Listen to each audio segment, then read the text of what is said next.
Tu n'es pas venu sur la terre pour accompagner les autres. Mets ça dans ta tête. Jésus est mort sur la croix pour que toi tu sois sauvé. Et quand on devient enfant de Dieu, on a le droit, au même titre que tout le monde. Alléluia. N'accepte pas l'échec. N'accepte pas la souffrance. N'accepte pas être toujours derrière la queue. La queue, non. Alléluia.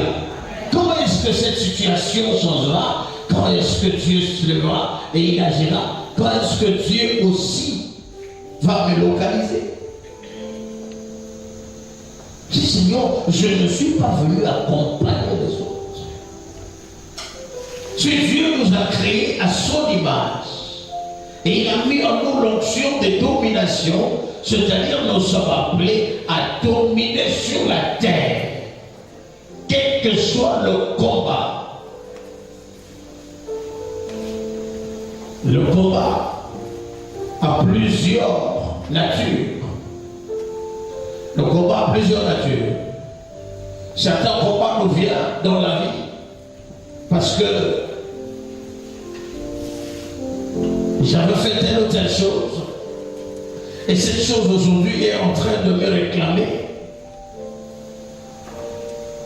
Le combat peut venir du côté de la famille, ou la famille dans un lien, ou dans une circonstance qui fait que cette famille demeure dans l'échec, dans l'invité. Mais quand cela ne fait,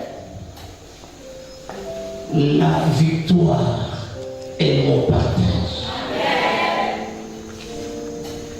Je dois réussir. Regarde ton voisin, dit, je dois réussir. Alléluia. La réussite n'est pas seulement pour les autres. On ne vient pas à l'église seulement pour entendre le témoignage des autres. Tu dois témoigner.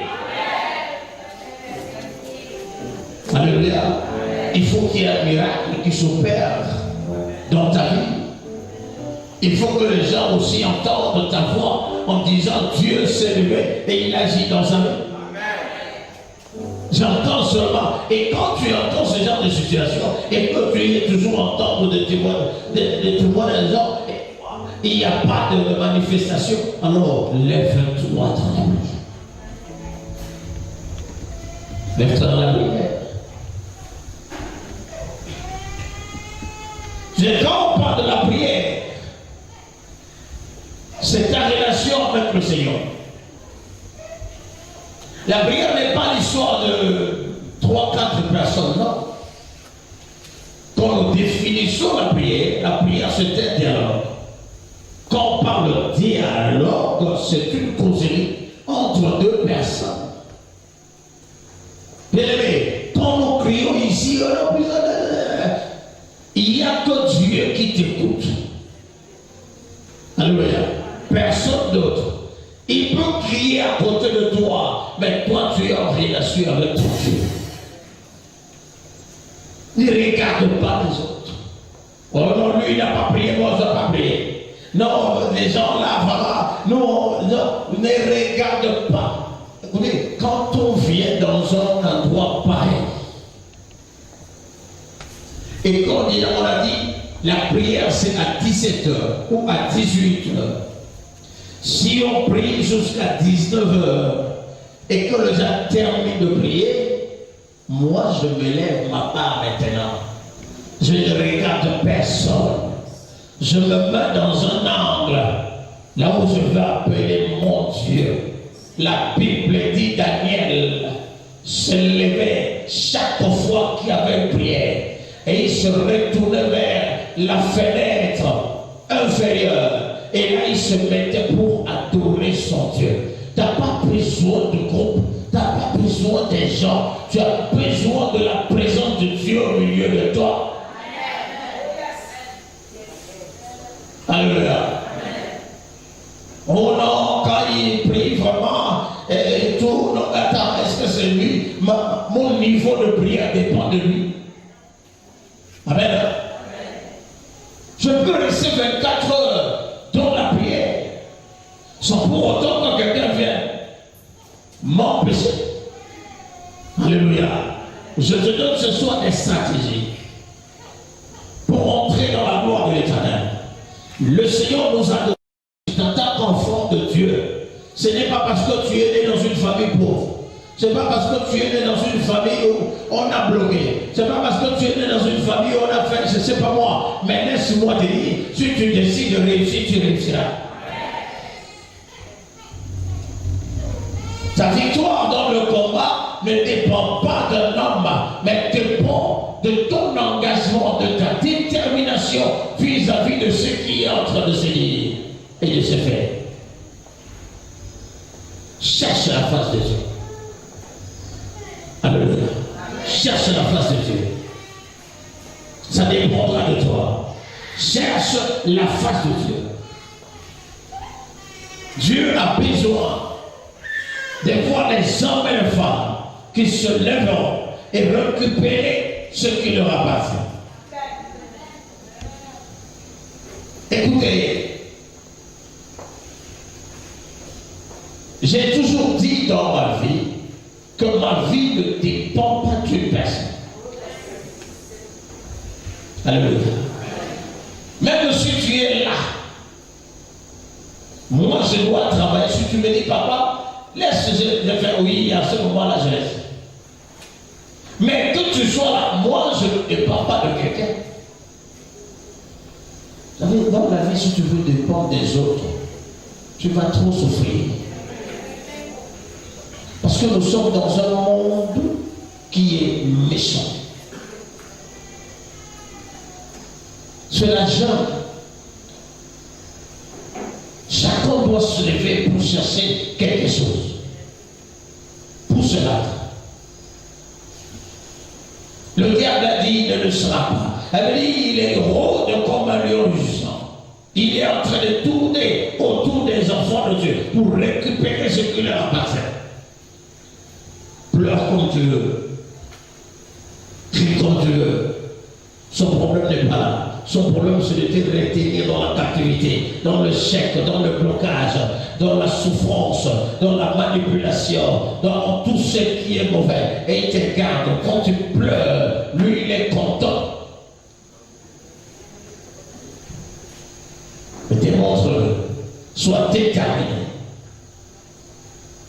Par la foi, crois que je ne suivrai pas. Cela arrivera. Ma victoire arrivera. Et rien de mauvais ne m'arrêtera. Alléluia. C'est ainsi que tu avances. C'est ainsi que tu avances. Et la gloire de l'Éternel va se manifester dans ta vie. Dis-moi la manière. Alléluia. Nous allons prendre nos Bibles ce soir dans le livre de 1 Samuel, chapitre 21. Et le verset 1 Samuel, le chapitre 21, le verset 1. Que dit la Bible?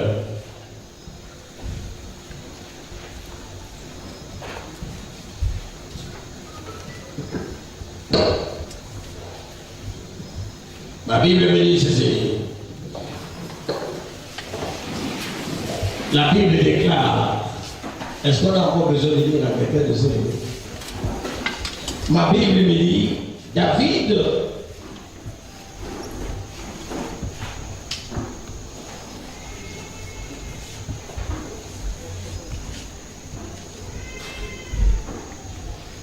Alléluia. Donne-moi un espace, quelques minutes. Il y a eu une petite confusion. Je n'ai pas ouvert le verset qu'il faut. Alors, je disais 1 Samuel, mais plutôt 2 Samuel. Excusez-moi. 2 Samuel, chapitre 21 et Je veux lire à partir du verset 1. Il dit, du temps de David, il y eut une famine qui dura 3 ans. David chercha la face de l'Éternel. Et l'Éternel dit, c'est à cause de Saoul et de sa maison singulière. C'est parce qu'il a fait périr les Gabaonites. Le roi appela les Gabaonites pour leur parler. Les Gabaonites n'étaient point d'entre les enfants d'Israël, mais c'était au reste des Amoréens. Les enfants d'Israël s'étaient liés envers eux par un serment. Et néanmoins, Saoul avait voulu les frapper dans son zèle pour les enfants d'Israël et de Juda. David dit aux Gabaonites, que puis-je faire pour vous? Et avec quoi ferais-je expiation afin que vous bénissiez l'héritage de l'Éternel? Les Gabaonites lui répondirent, n'est-ce pas pour nous une question d'argent ou d'or avec Saoul et avec sa maison? Et ce n'est pas à nous qu'il appartient de faire mourir personne en Israël. Et le roi dit, que voulez-vous donc que je fasse pour vous? Il répondit au roi, puisque cet homme nous a consolés et qu'il avait le projet de nous détruire pour nous faire disparaître de tout le territoire d'Israël, qu'on nous livre 7 hommes d'entre ses fils et nous les pendrons devant l'Éternel à Gubéa de Saoul, l'élu de l'Éternel.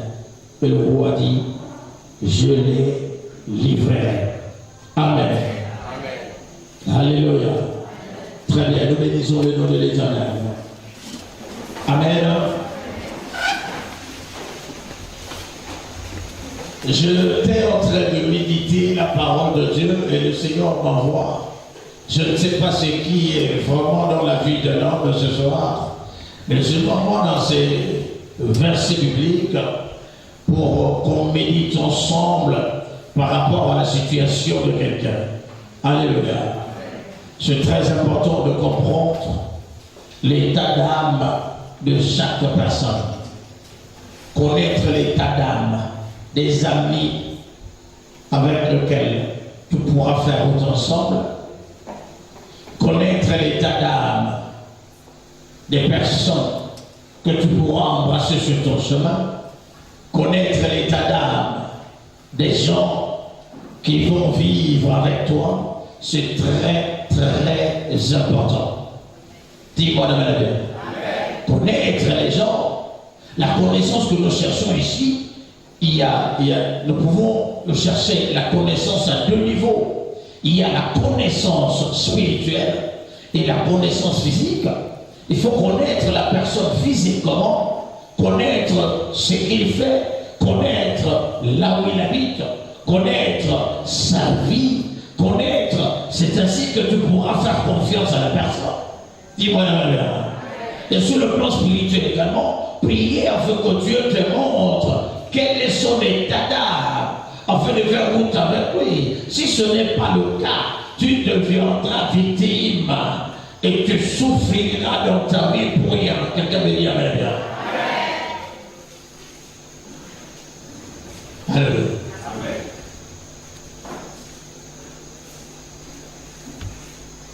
Aujourd'hui, nous sommes dans un monde où tout se fait parce que j'ai besoin de telle ou telle chose et je dois me confier à l'aveugle. C'est là où il y a un problème. Je suivais l'histoire d'une sœur. C'est un témoignage qu'elle était en train de donner. Elle est entrée en contact avec un monsieur. Et ce monsieur lui a proposé aussitôt le mariage.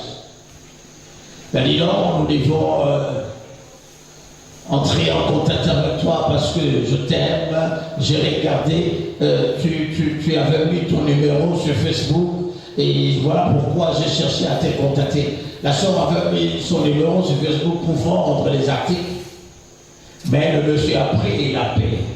Elle a prié et dit non, mon cœur t'aime et je voudrais qu'on soit ensemble. Les deux ont commencé à partager, à parler de temps en temps, à discuter. Le monsieur était dans un pays autre que la sœur, parce que je ne voudrais pas citer le pays. Et pendant ce temps, les choses marchaient, et les deux parlaient. Et qu'est-ce qu'elle a fait? Lorsque ils ont discuté pour la deuxième fois, la sœur est allée voir son pasteur. Et son pasteur a prié. Lorsque son pasteur a commencé à prier, le Seigneur a révélé à son pasteur que la sœur doit faire très attention. Parce que ce qu'il a vu, il ne sait pas, mais il est en train de supposer qu'il doit avoir des envies sur roche. Alors, la sœur doit rester calme, n'est pas trop s'engager. C'est comme ça que le monsieur a commencé à venir vers la sœur avec des messages, avec des demandes.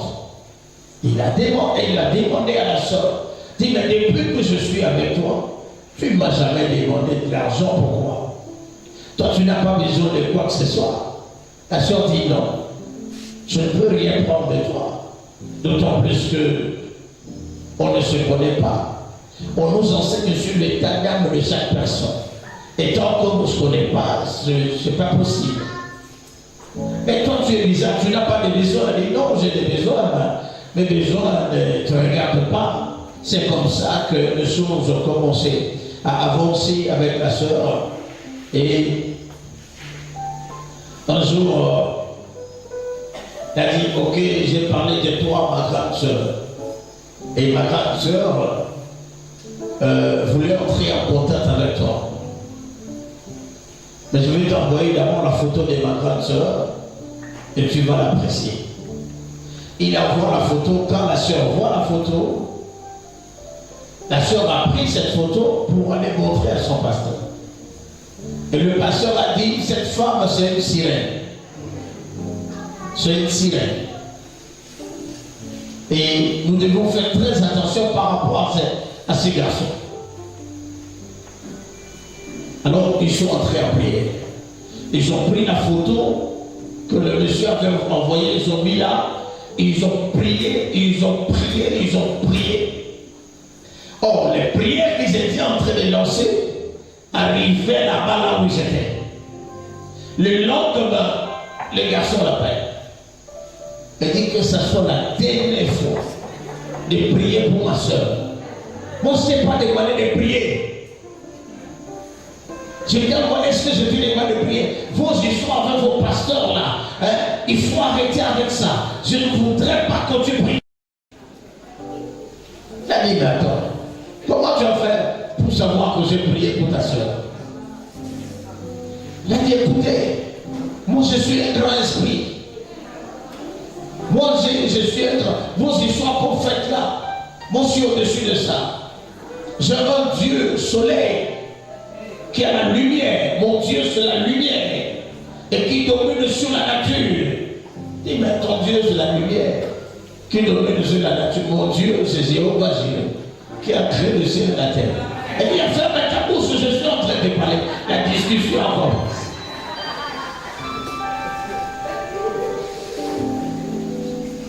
Alléluia. Et pour finir, bien-aimés, pendant qu'ils étaient en train de s'apprêter, se préparer pour descendre, le Seigneur les a exposés. C'était à midi.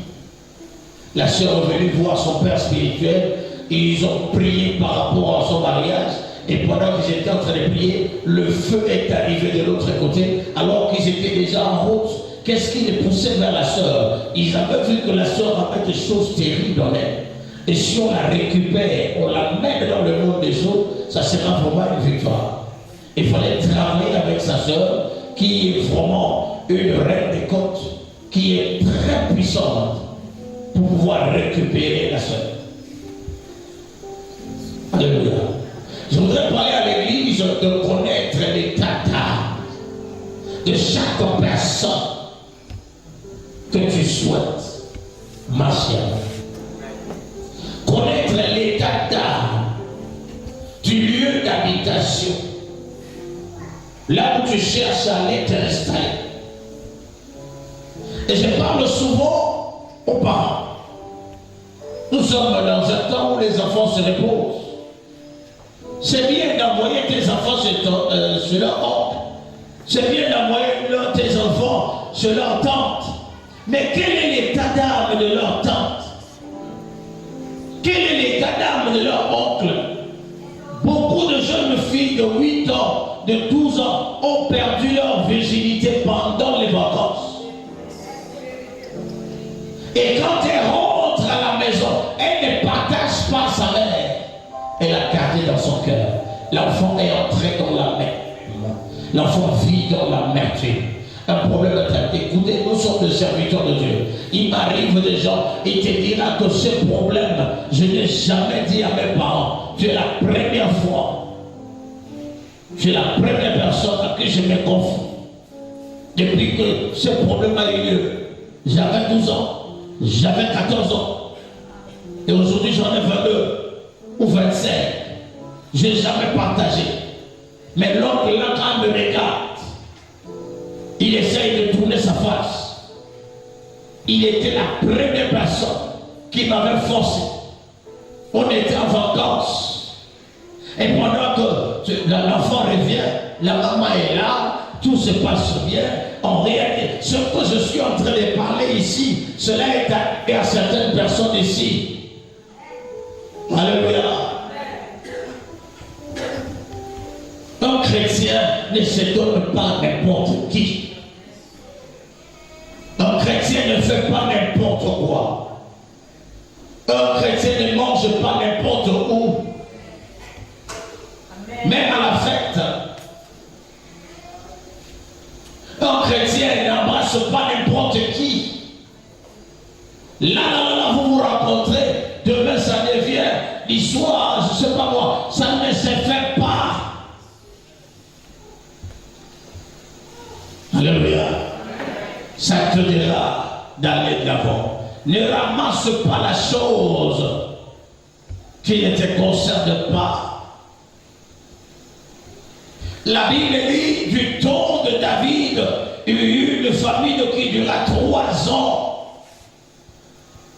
Elle nous raconte du temps de David, il y eut une famine qui dura 3 ans. On parle ici de la femme, d'une longue durée. Que lorsque David est arrivé sur le trône d'Israël, il y a eu la famine. Et quand on parle de la famine, on parle de manque de la nourriture. Quand on parle de la famine, on parle d'un moment vraiment de complications pour le gouvernement, parce que rien ne marchait en ce moment-là. Et les animaux mouraient. Hein? Les arbres ne donnaient pas. Et rien ne marchait. Je m'adresse beaucoup plus à nos sœurs qui sont souvent dans des réseaux. Alléluia. Qui sont souvent dans des réseaux. Tu vas entrer en contact avec un démon sans le savoir. Vous savez, les alliances sont des paroles, sont des déclarations. Tu m'aimes, oui. Est-ce que tu acceptes de rester avec moi? Oui. Est-ce que tu es prêt à aller avec moi partout où je t'emmènerai? Oui. Est-ce que ce que je veux te demander, tu vas le faire? Oui.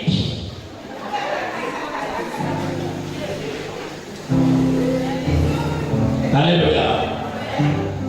Et laisse-moi te dire, vous savez aujourd'hui, je connais un garçon qui est devenu fou. C'était à cause de ce genre de situation. Parce qu'il voulait devenir, je ne sais pas pourquoi. Il est allé lire un livre. On dit tu vas écrire une lettre et puis tu vas déposer aux toilettes. Et lorsque tu vas déposer aux toilettes, tu vas revenir directement dans ta chambre et tu vas te coucher. Après 30 minutes, tu vas soulever ton oreille et tu vas voir la réponse de la lettre. Effectivement, cette lettre a été adressée à une femme qui s'était rencontrée sur Facebook. Et lorsqu'il a fait ce qu'on lui avait demandé, il a vu la lettre. Dès qu'il ouvre la lettre pour lire les recommandations, c'était difficile. Et il ne pouvait pas respecter certaines choses. C'est ainsi qu'il est entré dans la folie. Dis-moi la même. C'est ainsi qu'il est entré dans la folie. Et depuis le jour-là, c'était devenu un problème. Il faut toujours la méfiance. Il faut se méfier. Un chrétien, c'est celui-là qui marche avec crainte de l'Éternel, mais qui est prudent. Alléluia.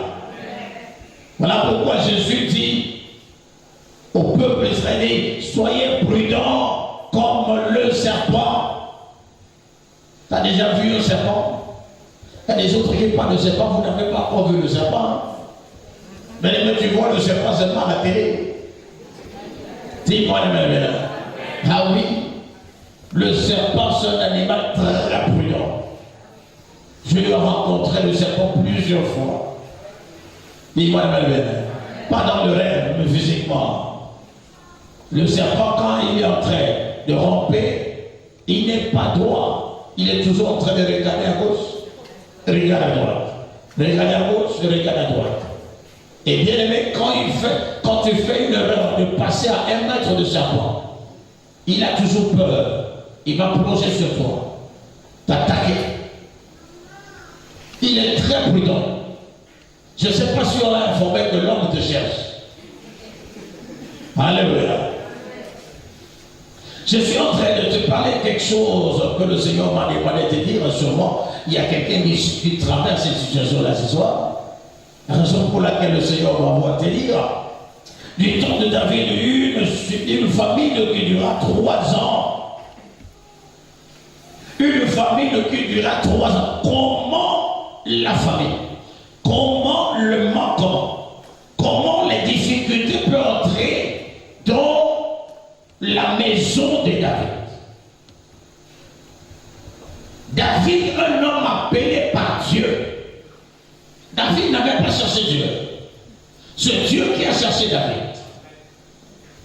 Souvenez-vous, dans le livre de 1 Samuel, la Bible dit que Dieu va parler à Samuel le prophète et dira, va dans la maison d'Isaïe. Il y a déjà quelqu'un que j'ai choisi là-bas.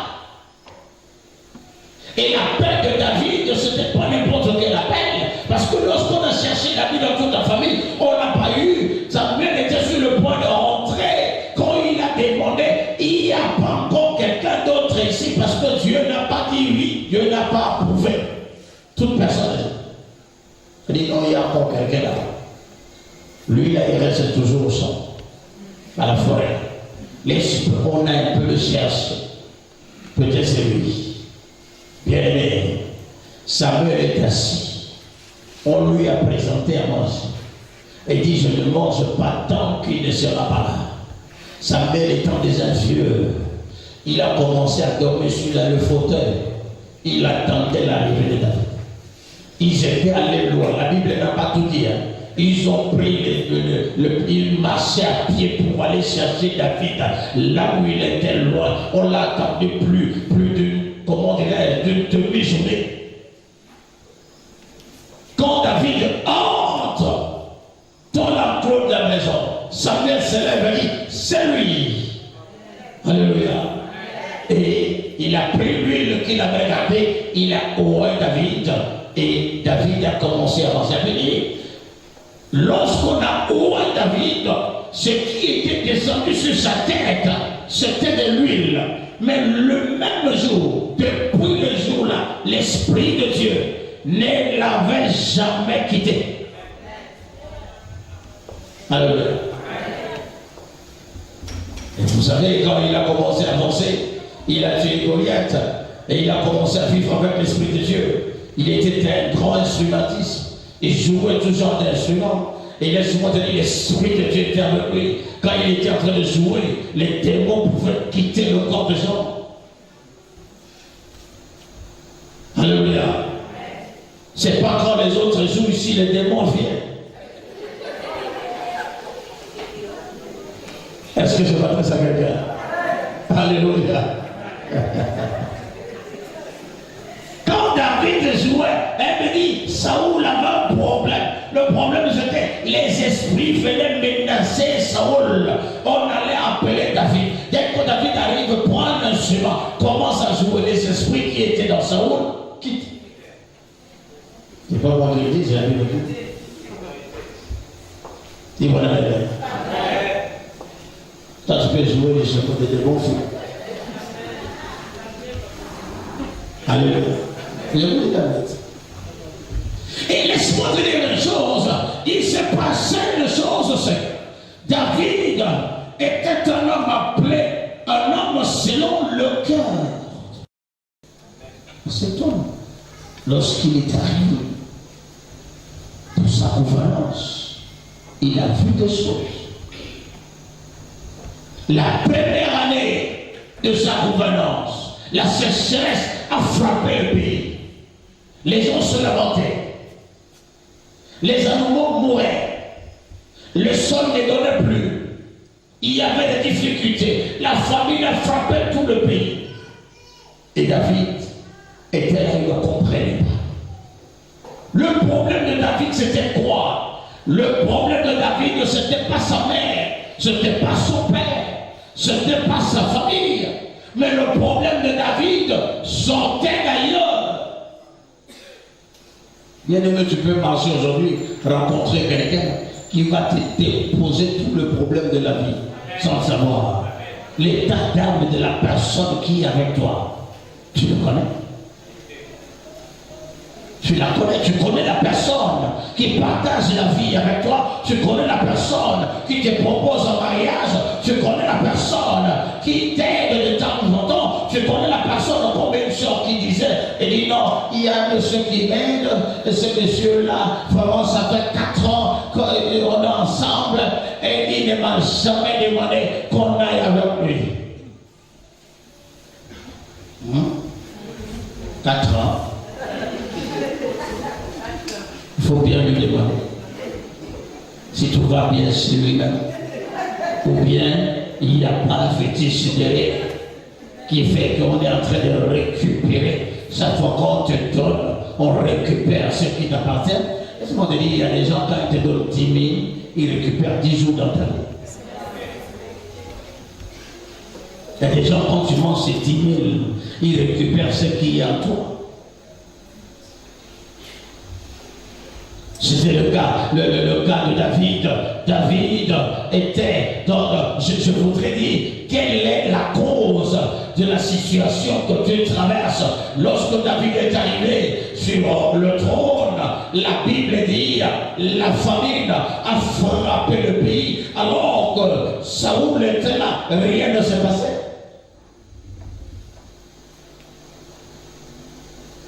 Tu es intégré une maison. Tu arrives dans cette maison, tu es aimé là où tu étais, ton commerce marchait. Et le jour où tu as intégré la maison là, tout ce que tu avais comme finance, rien n'entre. Ta vie commence à tourner en rond.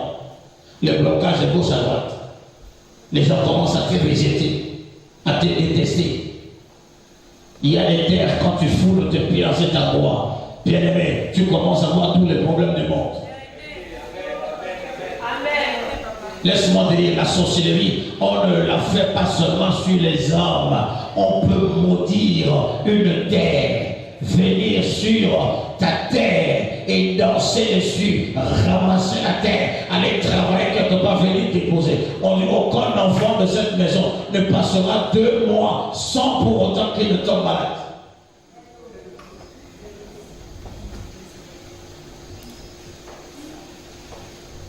Il y a des gens comme ça. Ta fille est en train de tourner en rond, tu ne comprends rien. Il y a la famine, il y a le manquement, il y a le chèque, il y a le blocage, il y a le rejet, il y a les accusations injustes, il y a des problèmes qui viennent de gauche à droite. Tu te poses trop de questions, tu ne comprends pas. Mais Seigneur, qu'est-ce qui arrive? Regarde autour de toi. Ton cas ne sort pas de ton village, mais ton cas, c'est là où tu te trouves dans la vie. Alléluia. Il y a des gens, tu as rencontré quelqu'un et tu as fait l'autostop comme on a l'habitude de faire. Et pendant que cela s'arrête, tu montes, vous avez discuté et puis il te donne 10 000. Il dit, je t'appellerai. Et quand tu pars, tu manges les 10 000 là. Tu as attendu l'appel jusqu'à présent, il ne t'a jamais appelé. Tu ne t'es pas posé la question, c'était qui? Et aujourd'hui, tes rêves sont devenus bizarres. Tu rêves très mauvais. Tu es toujours en train d'arriver des situations bizarres. Qu'est-ce qui est en train de se passer? Et là, nous avons la tendance de regarder du côté de la famille. Je voudrais t'amener aujourd'hui de regarder un peu dans ta vie, de regarder un peu de ton côté personnel, individuel, pour voir. Les autres disent, ah non, moi je mange, moi je mange. Est-ce que je lui ai demandé? C'est lui-même qui m'a donné. Mais on peut demander la mort. Alléluia. On ne peut pas demander la mort. Tu peux prendre la mort, on te donne la mort. Tous les véhicules, toutes les voitures que vous voyez en route ne sont pas des voitures. Alléluia. Il y a des cercueils ambulants qui circulent. Et en plein jour. Alléluia. En plein jour. Ils sortent de quelque part. Ils ont besoin de sang. Ils ont besoin de carburant. Et ils ont besoin de quelqu'un qui va leur fournir cela. En échange avec le billet de banque. C'est là où beaucoup de gens restent dans la souffrance. Laisse-moi te dire, beaucoup de gens aujourd'hui sont devenus victimes de maladies, comme les problèmes de ventre. Qu'est-ce qui se passe? À partir de l'échange d'un billet de banque, et tu manges ce que tu as mangé, la nourriture, là, ce n'est pas la vraie, va aller s'installer dans ton corps et va produire une maladie.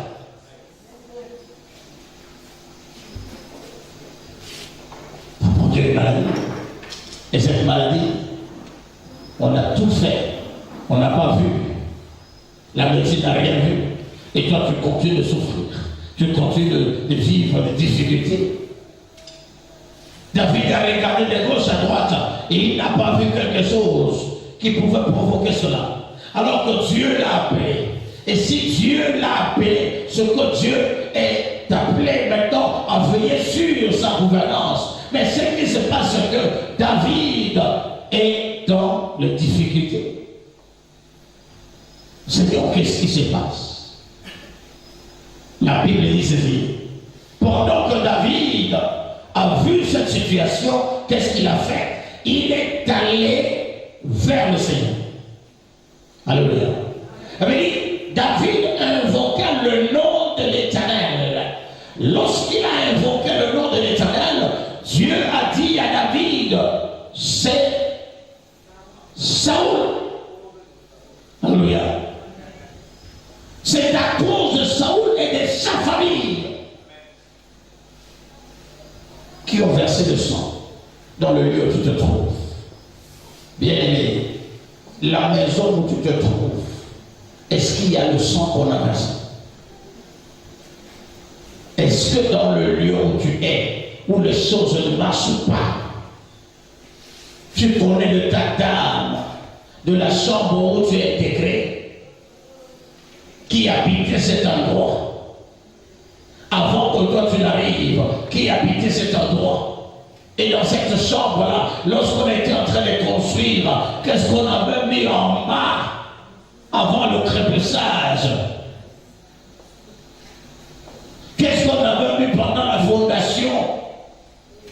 Beaucoup sont entrés aujourd'hui dans les difficultés, sont en train de pleurer, sont en train de se lamenter et en accusant les autres, sans regarder. Regarde toi-même. Écoutez, un endroit où tu me donnes, même le jour où tu es attaqué. Alléluia. Même le jour, tu es attaqué. Le monsieur, les choses marchaient. Dès que vous avez intégré cette maison-là, ces choses ne marchent plus. Lui qui avait un capital d'1,5 million et aujourd'hui il a pratiquement 300 000 et il n'arrive même pas à tourner. il est sur le point d'aller et vous avez certaines raisons, quand vous intégrez, les gens commencent à tomber malades jusqu'à la mort. Alléluia. Et nous savons qu'aujourd'hui, nous n'avons pas l'habitude d'aller, avant d'intégrer une maison, d'appeler un serviteur de Dieu pour faire un service afin de voir ce qu'il faut réellement enlever. Non, nous intégrons nos maisons comme ça et c'est là où il y a un problème. David est arrivé à la royauté sur le trône et la chaise qu'habitait Saoul, son prédécesseur, qui était là et il était assis sur le siège. Il était content de devenir roi, ne connaissant pas l'état d'âme de lieu où il venait s'asseoir.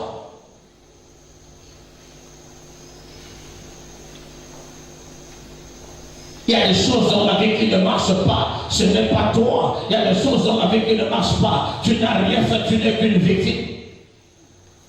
On a eu à travailler des choses dans cet endroit et tu es venu seulement s'asseoir. Alléluia.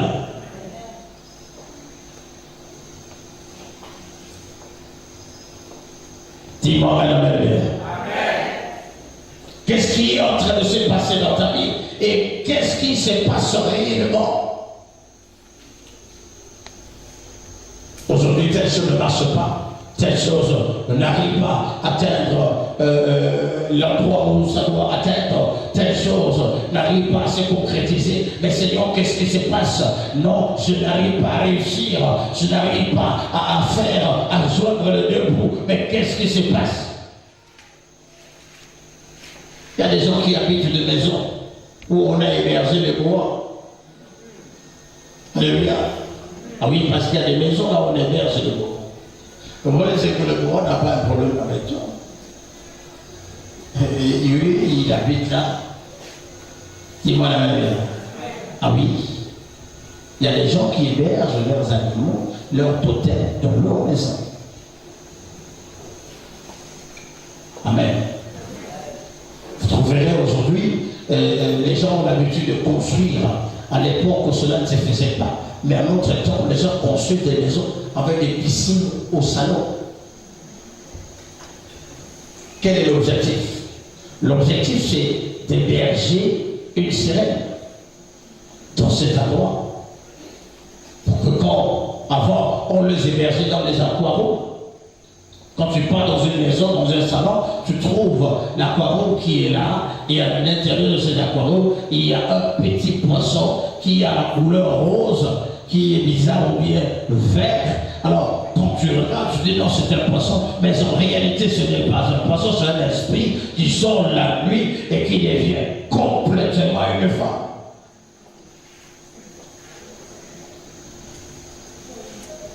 Vous verrez les maisons dans la ville dont le portail ne s'ouvre pas le matin ou le jour.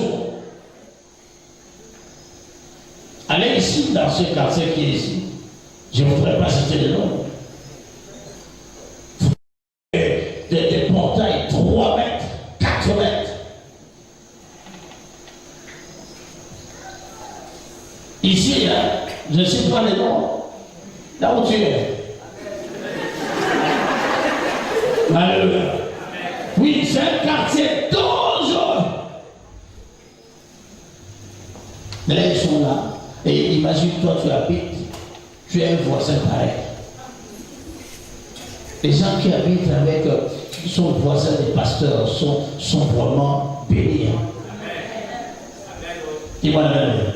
Parce que chaque fois quand les anges descendent, ils guettent aussi de l'autre côté. Dis-moi la même. Mais peut-être quand tu as un voisin qui adore Satan,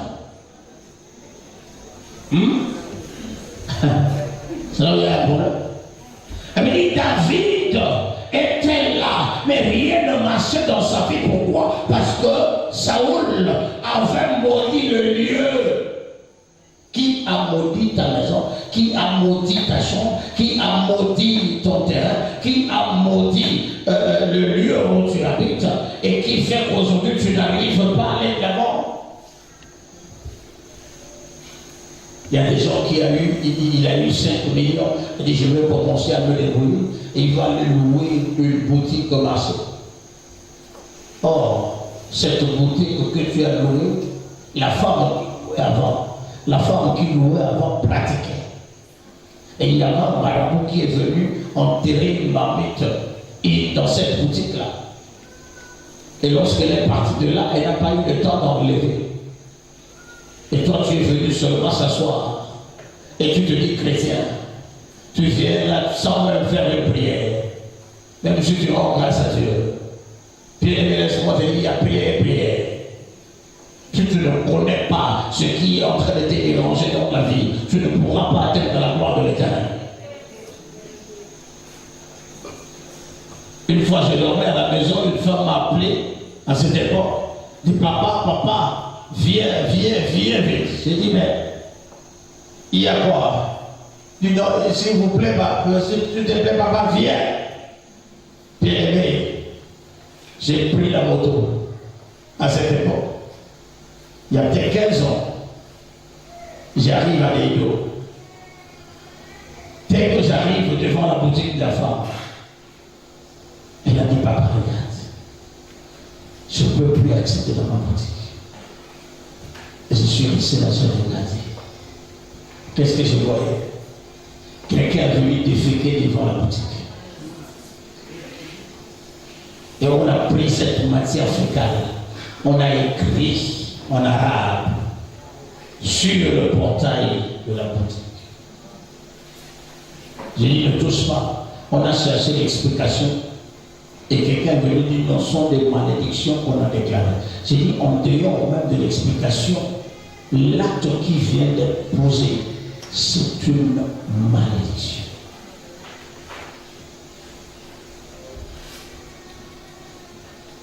Il y a des gens qui ont bloqué la vie des hommes. Tu n'es pas de sa famille. Mais il veut juste te retenir dans le chèque, dans le blocage. Il a vu que tu as des enfants. Il a vu que vous êtes nombreux. Et peut-être vous irez de l'avant. Qu'est-ce qu'il fait? Il vient devant la maison. Et il fait des incantations. Et celui qui va traverser là où il a fait des incantations, il entre directement dans la souffrance.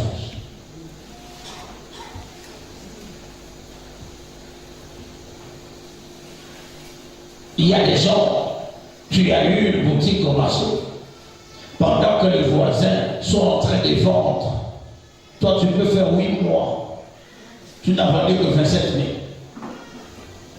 Alors que tu as la marchandise plus de 3 millions. Tu te poses mille et une questions, tu ne comprends pas. Les gens ne regardent pas ta boutique. Bien aimé. Le marché que vous voyez, le marché c'est un autre monde. Amen. Hein? C'est un autre monde. C'est un monde terrible. Quand tu as l'habitude de rêver le marché, c'est très très dangereux. C'est pas bon de rêver le marché. Dans le marché, quand vous voyez le marché, il y a des transactions maléfiques qui se font. Il y a des choses qui se passent au niveau du marché. Il y a des achats nocturnes. Là où on va peut-être les parties des gens, la vie des gens, les gens qui sont en train de transiter certaines choses qui vont leur permettre d'aller de l'avant, c'est dans le marché. Alléluia. Quelqu'un disait, j'ai eu ma boutique et depuis que je suis là, je veux me fermer parce que je n'arrive pas à vendre. Alors que mon voisin est vraiment en train de vendre, je ne sais pas ce qui se passe. Ce qui se passe, c'est que ton voisin vient la nuit travailler. Il a pris des sacrifices. Il a pris toutes sortes de choses qu'on lui a demandées. Il a donné aux esprits. Et les esprits ont cherché une personne, une âme qu'on a placée devant. Et cette âme est chargée d'aller chercher des clients. Vous savez, quand on dit que quelqu'un est mort, et il ira travailler dans l'autre monde. Qu'est-ce qui se passe? C'est-à-dire que quand tu meurs, pas du monde naturel, la personne qui t'a tué te récupère. Dis-moi la vérité. Ah oui, après la cérémonie, tout ce qu'on va faire, on va enterrer, et puis quand on va enterrer, eux, ils partiront là-bas et ils vont, n'est-ce pas, faire les incantations et tu sortiras de là. Et lorsque tu sortiras, on t'amènera quelque part, on va faire ce qu'on va faire, et puis on va te donner un travail que tu vas faire. Certains, leur travail, c'est quoi? C'est placer devant la boutique, parce qu'il est invisible, on ne peut pas le voir. Son rôle, c'est d'attraper les clients et les amener dans la boutique. Vous verrez dans certaines boutiques au marché, bien aimé, les gens ne veulent rentrer. Alors qu'il y a des voisins là, ils n'ont pas de clients. Il y a des boutiques, quand tu marches, tu n'as pas l'esprit de Dieu. Frère, tu ne passeras pas là. Dès que tu arrives, tu sens comme si il y a quelque chose qui t'attire. Dès que tu regardes, tu sens comme si, et puis tu entres. Quand tu entres là-bas, tu trouves beaucoup de gens. Les autres qui demandent, les autres qui m'assentent, les autres qui discutent. Les autres. Alors toi aussi, tu commences à regarder quelque chose que tu peux acheter. Bien aimé, ces gens d'endroit, si tu sors de là, tu n'as pas acheté ce que tu as l'esprit de Dieu. Parce qu'il travaille avec les esprits. Il y a toujours un démon en charge qui est là pour exécuter ce qui a été déclaré. Et lui, il a eu à faire des dons, il a eu à faire des choses, il a eu à déposer des choses, et maintenant, les gens sont en train de travailler pour lui. Et toi, tu es là, tu es en train d'appeler Jésus, Jésus, Jésus. Quand tu viens à l'église, la première personne à faire le Congo, ça. Quand tu viens à l'église, la première personne à pratiquer la haine. Et tu quittes le matin, tu vas au marché vendre, tu reviens à l'église prier. Bien aimé, quand tu donnes ton offrande, tu cherches les petits, la plus petite pour venir déposer. On dit que non, tu auras le client. Dis-moi la main bien. Dis-moi la main bien. Nous sommes dans un monde de sacrifice. Écoutez, que ce soit du côté de Dieu ou du côté de Satan, le sacrifice est primordial. Amen. Dieu aime le sacrifice, comme Satan aime le sacrifice. Quand Noé a présenté à Dieu un sacrifice et il a versé le sang, la fumée, la graisse a provoqué la fumée et la fumée montait vers Dieu. Quand Dieu a senti l'odeur de la graisse, qu'est-ce qu'il a dit? Il a changé, il a changé la parole. Lui qui avait décidé, je vais tuer le monde là, je vais tuer le monde, je tue le monde. Dès que la graisse est entrée dans ses narines, il dit, je ne tuerai plus l'homme. Alléluia. Noé lui a donné, je ne tue plus l'homme. Alléluia. Bien aimé, il faut savoir sacrifier. Je parle de David. David a dit, écoutez, je ne peux pas comprendre ce qui est en train de se passer. Maintenant, il est allé vers le Seigneur. Le verset 2, David alla chercher l'Éternel. Et l'Éternel, c'est Saoul et sa famille. Saoul et sa famille. Alors, qu'est-ce qu'ils ont fait? Ils ont tué les Gabonites. Les Gabonites étaient entre les enfants d'Israël. Et Saoul les a tués par son orgueil. Et là, Dieu était en train de revendiquer l'alliance parce que Dieu était lié à chaque alliance. Je dis chaque alliance. Dieu est lié à chaque alliance. Même l'alliance que tu as avec ton église locale, Dieu veille sur ça. L'alliance que tu as avec ton pasteur, Dieu veille sur ça. C'est ce que les gens ne savent pas. Alléluia. Et Dieu a décidé de punir le pays. Alors que c'est le pays qui n'avait rien. Le pays n'avait rien. Mais ils habitaient dans le lieu qui était déjà menti. Si tu veux habiter dans un endroit qu'on a fait des fétiches, bien aimé, tu vas payer le prix. Si tu vas habiter une maison, là où on a enterré les chats, tu vas payer le prix. Si tu vas habiter une maison, là où on héberge, comme je disais tout à l'heure, bien aimé, on a pris un roi et c'est là-bas qu'on héberge dans cette maison. Tu vas payer le prix. Tu n'auras pas de sommeil doux. Tu seras toujours dérangé dans ton sommeil. Alléluia. Parce que lui, il est en train de faire son travail.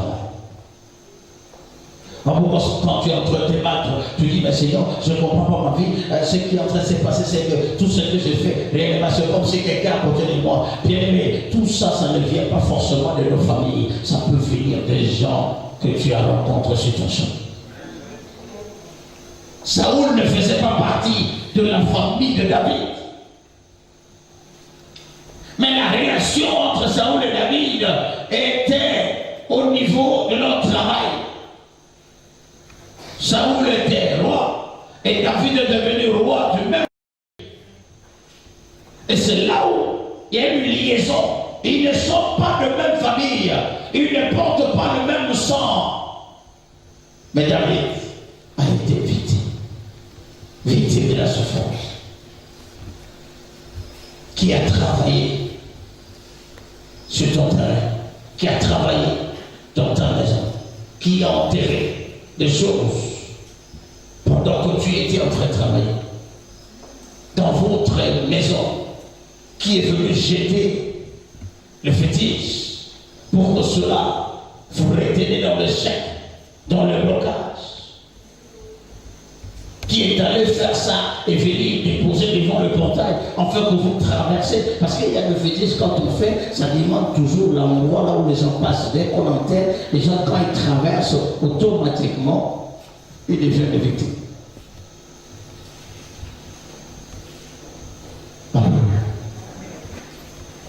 Il faut que tu te réveilles. Il faut que tu te réveilles. Tu dis à Dieu, Seigneur, ça ne doit pas marcher comme ça. Ça ne doit pas aller. En parlant de David, il y a aussi des Saoul. Amen. Il y a aussi des Saoul dans notre temps. Tu es là, tu es allé voir un marbre. Tu es là, tu es allé voir un charlatan. Et puis tu as donné quelque chose, tu es enterré. Et depuis que tu es enterré, tu es devenu chrétien. Et tu n'as jamais partagé cela avec ton pasteur. Tu es devenu chrétien. Tu t'es jamais débarrassé avec cette chose. Et pour toi, tu dis que c'est fini. Mais en réalité, ce n'est pas fini. Le fétiche ne finit pas comme ça. Tu vas la bien. Qu'est-ce que tu avais reçu de quelqu'un? Qu'est-ce qu'on t'avait donné? Et aujourd'hui, tu es en train de vivre ces choses en oubliant. Tu dis non, c'était depuis. Bon, je pense que c'est déjà fini parce que moi je suis en Jésus. C'est lui qui a Christ, c'est une nouvelle créature. Les accusations sont passées, les choses anciennes sont passées. Et moi je suis devenu une nouvelle créature. Tu es une nouvelle créature avec les mains noires. Alléluia.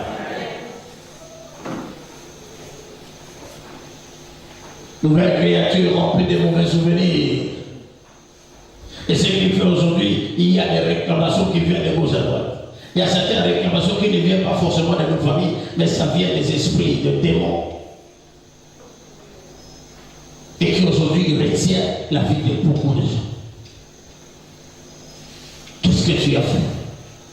Est-ce que tu as trempé ta main? Tu es entré en contact avec un homme? Et vous avez partagé, n'est-ce pas, vous avez bu le sang. Il a bu ton sang, tu as bu son sang. Et après, la relation est finie. Et pourtant, tu dis que c'est fini, donc ce n'est pas encore fini. Alléluia. Ce qui est lié au fétiche, ça ne finit pas comme ça. Il faut qu'il y ait une intervention de Dieu. Ça ne finit pas comme ça. Quelles sont les paroles qui ont été déclarées? Qui sont liées à votre relation? Suivez-moi ici. Qui sont liés à votre relation. Qu'est-ce que vous avez fait? Et qui te retient aujourd'hui dans la captivité, mais dans l'échec? Et qui dit quel que soit ce que tu feras, tu ne peux pas aller loin. Alléluia. Est-ce que je m'adresse à quelqu'un? Bien-aimé, ouvre tes yeux et tu regardes. Tu dis, Seigneur, ça ne peut pas aller comme ça.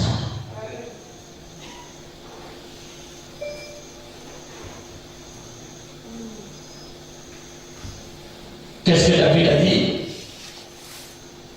David a dit, qu'est-ce que nous allons faire pour permettre à ce que cette malédiction quitte notre famille? Et Dieu dit, vois les Gabaonites. C'est les Gabaonites qui feront. Alléluia. Les Gabaonites qui feront. Tu es parti entrer en contact avec quelqu'un que tu ne connais pas. Et aujourd'hui, ta vie est en train de tourner en rond. Tu ne sais pas. Si tu n'as pas la grâce de Dieu bien-aimé, tu risqueras de perdre ta vie. Il y a une sœur qui était dans une église et qui a rencontré un jour un monsieur. Et le monsieur est tombé amoureux d'elle. Et les deux ont commencé à sortir ensemble. Et le monsieur lui a dit, écoute, moi tout va bien, je veux te prendre en mariage, je t'aime beaucoup et tout. Or le monsieur est marié, père de 4 enfants. Alléluia. Ah oui, le monsieur marié, père de 4 enfants. 2 filles, 2 garçons. Et qu'est-ce qui va se passer? Les deux ont commencé à vivre ensemble. Et vivaient ensemble. Et elle ne connaissait même pas l'état d'âme de monsieur. Elle ne connaissait pas. Comment tu peux vivre avec quelqu'un pendant 5 ans, tu ne connais pas qui il est? Il y a des gens ici, vous vivez avec des gens, vous ne connaissez pas qui ils sont. C'est le jour où tu te couvres qu'il était un bandit, que tu vas ouvrir tes yeux, tu dis waouh, donc c'était ça. Mais j'avais des pressentiments, j'ai senti ça, mais je ne savais pas. Oui, bien aimé. Et le plus souvent, on parle de ça, on est dans un trou, on regarde les gens en haut.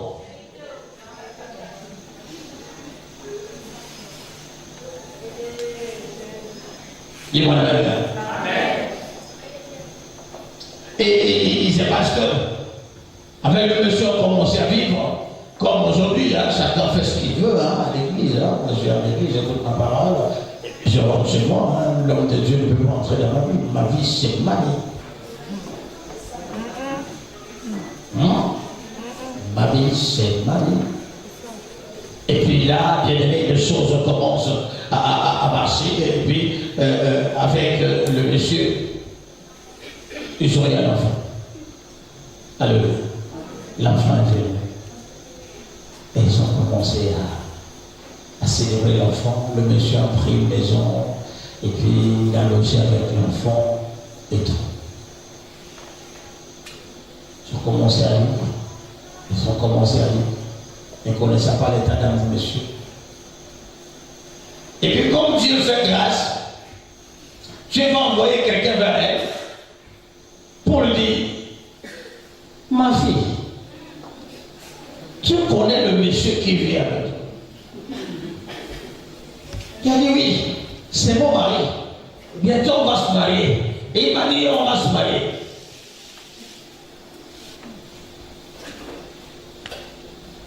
Il dit le monsieur que tu vois, ce monsieur est marié. Il est père de 4 enfants. Et il vient de perdre 2 filles. Sa première fille est morte le vendredi et la deuxième est morte samedi. Alors qu'il est en vie. La fille a ouvert les yeux, n'a pas compris. Elle est allée au lieu de deuil avec son enfant. Arrivée là-bas, les gens pleuraient. Et puis elle était assise, c'est là où elle a compris qui était le monsieur. Mais jusque-là, elle n'avait pas toujours compris parce que le monsieur ne lui avait pas dit. Mais il y a certaines familles dans lesquelles nous mettons notre tête. Si on pouvait comprendre avant, on ne mettra pas la tête. Dis-moi la Amen. Et c'est parce que, et quand le deuil est fait, puis elle est rentrée chez elle, et le monsieur est venu, il a dit, mais pourquoi tu m'as trompé? Et puis l'affaire est finie, puis nous sommes déjà ensemble, et puis ça va faire quoi? Elle a crié comme elle pouvait crier, et puis le monsieur est resté, puis les deux commencent à continuer. Et elle partait aussi à l'église. C'est là où elle m'a informé son pasteur. Papa, voilà ça, le monsieur avait dit qu'il va prendre, mais je ne pouvais qu'il est marié, ainsi de suite. Le pasteur dit, ok, d'accord, tu vas tout faire pour voir comment tu vas te déconnecter de cette relation parce que c'est une relation toxique qui va t'amener trop de problèmes. Et pendant ce temps, il était en train de supporter. Et un jour, le monsieur lui a dit, je m'en vais au village. Je reviens dans 2 semaines. Il est parti au village. Et je crois bien, 3 semaines après, le monsieur est revenu. Il a appelé au téléphone.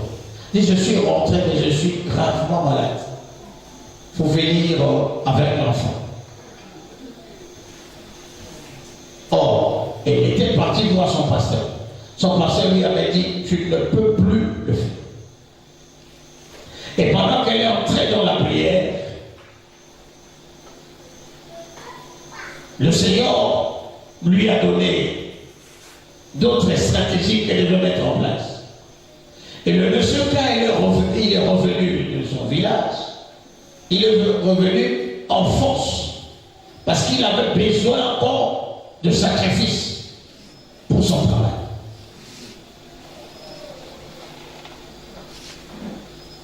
Elle a vécu avec un homme pendant 8 ans. Elle n'a jamais su que cet homme était un marabout. Le travail qu'il faisait, c'était un marabout. Ces 2 enfants qui sont morts, c'est lui qui les a sacrifiés. Maintenant, lui a demandé un autre enfant. Et il voulait maintenant sacrifier l'enfant de la fille. Il est tombé malade. Et il a appelé. Il faut venir.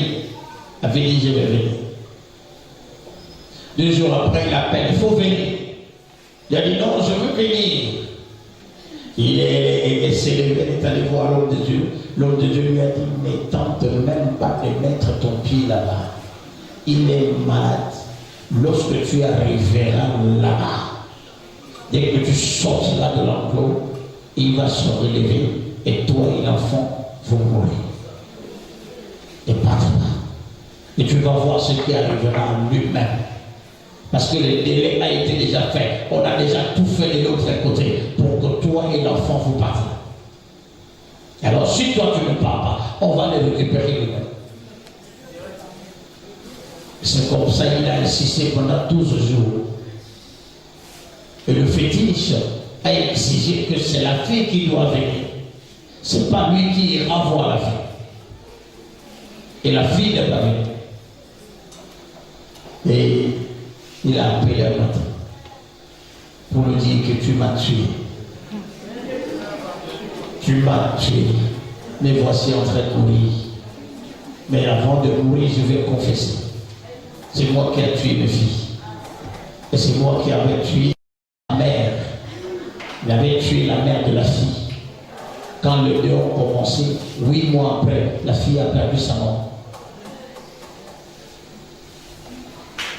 Comment voulez-vous, bien aimé, quelqu'un qui vient entrer dans ta famille, qui va manger ta mère, ne connaît même pas. Aujourd'hui, bien aimé, ce qui vient te détruire, ce n'est pas forcément quelque chose qui sort de ta famille.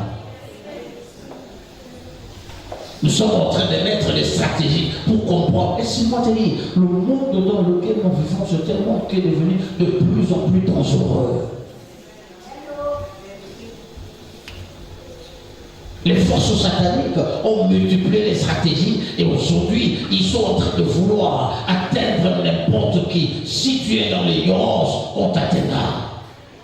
Même par la maladie, même par l'accident, même par une situation quelconque, pour te récupérer. Et le monsieur Elle ment. Et la fille est restée avec son enfant.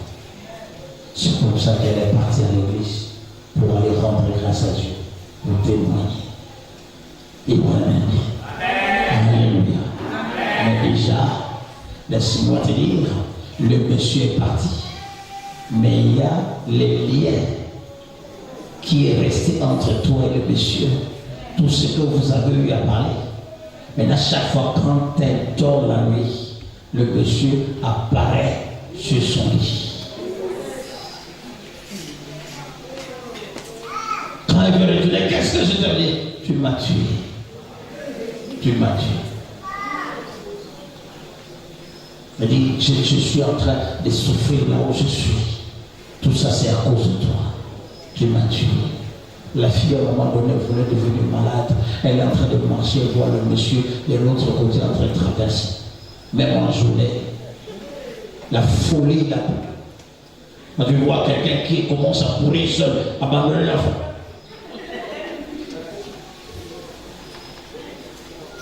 Tu vois, bien aimé, tu es en train de marcher là comme ça, et quelqu'un qui est à côté de toi, qui te regarde, qui sourit. Parce que le problème, c'est qu'il voulait rendre la vie de cette fille difficile, calvaire, sur la terre.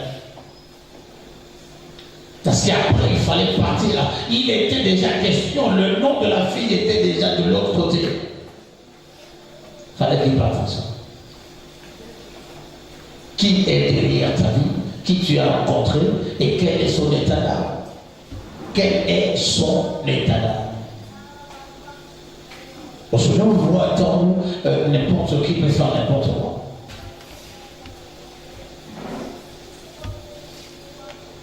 Dis-moi un amen bien. Dis-moi un amen bien. Je connais une sœur qui avait son petit salon dans son quartier. Et un monsieur est venu le voir. C'est un monsieur de l'Afrique de l'Ouest qui lui a dit, écoutez, je voudrais qu'on travaille ensemble. Si tu acceptes, je t'amènerai en France. Et la sœur a accepté, oui. Si tu veux m'emmener en France, ça serait une très bonne chose. Elle a dit, d'accord, je vais chercher le visa, nous irons. Et le 2, il a fait le visa, ils sont partis arriver en France. Il a loué une bonne salle et puis ils ont mis le salon de la sœur. L'objectif c'était quoi? La sœur était l'intermédiaire. C'est-à-dire quand tu viens faire le cheveu, à cet endroit, on prenait des grandes femmes. Quand tu viens te tresser ou arranger tes cheveux, la sœur va s'arranger pour enlever quelques cheveux de ta tête et attacher dans un papier rouge et aller remettre au monsieur. Parce que dans le monde kabbalistique, on avait besoin des gens. Et c'est ainsi qu'on était en train de manger. La sœur a eu à travailler avec ce monsieur et ils ont eu à tuer plus de 1800 personnes. Et une fois, ils avaient pris le cheveu d'une sœur et lorsqu'ils sont allés travailler, bien aimé, la sœur est morte, mais elle apparaissait au salon à la maison de la sœur. Elle avait vu que c'était pas moyen jusqu'à ce qu'on l'a amenée par force à l'église. Et pendant qu'on était en train de faire sa délivrance, c'est là où elle était en train de témoigner, de parler de tout ce qu'elle faisait. Que le monsieur l'a pris depuis l'Afrique. Il existe de ces gens-là comme ça, qui sont en train de travailler. Tu pleures, tu pleures, ma vie je ne comprends pas. Tu as de marcher seulement comme ça, ne sachant pas ce qui est en train de se passer. Laisse-moi te dire, le danger peut venir partout. Quel est ton état d'âme? Quel est l'état d'âme de la personne qui marche avec toi? Quel est l'état d'âme de ton ami? Quel est l'état d'âme de cette personne qui est avec toi? Et comment les choses se passent? Tant que tu ne comprendras pas ça, rien de bon n'arrivera dans ta vie. Alléluia. Est-ce que je m'adresse à quelqu'un? Est-ce que je m'adresse à quelqu'un? On acclame très fort le Seigneur.